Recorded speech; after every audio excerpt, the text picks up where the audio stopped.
What's up, everybody? Matt Hamlin from Online Parts Depot here, and I wanted to share something with you guys pretty cool that I came across the other day.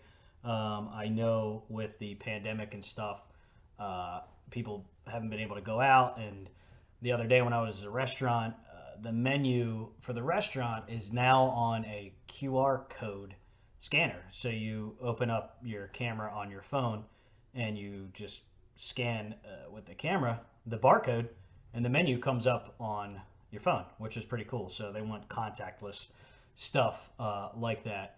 So eBay, what they did on their packing slip is they put a QR code on the packing slip, and probably not a lot of people print packing slips on there. And one of the cool things that they did is they put that on there. You can put that in the box, and a buyer can now maybe become a repeat buyer if they just scan that barcode that's on the packing slip. So let me show you how it works. It's really simple.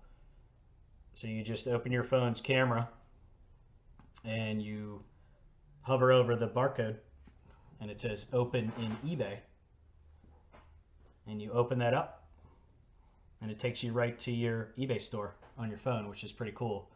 So I don't know that all sellers have access to this yet. When you print a label through eBay especially, I know some of you use ShipStation and other programs, but it's pretty neat, I think, to have that on there and put that in there to possibly have a repeat buyer. And we know eBay, it's a lot of people just buying something once and then kind of disappearing. So, you know, to have a repeat buyer on eBay would be great. So it's really little to no effort to print that out and put that on there. You can also create your own QR code through a couple websites and put it on a business card. You know, create a QR code to go to your website, go to your eBay store. So I just want to make this real quick video stating how that works, and it's something newer I believe eBay is putting out. And again, I don't think everybody can do it yet, but I would check into it. It's pretty cool, and I think anything to generate a repeat customer, especially for eBay side, is pretty cool. So yeah, everybody give that a check it out. Thanks.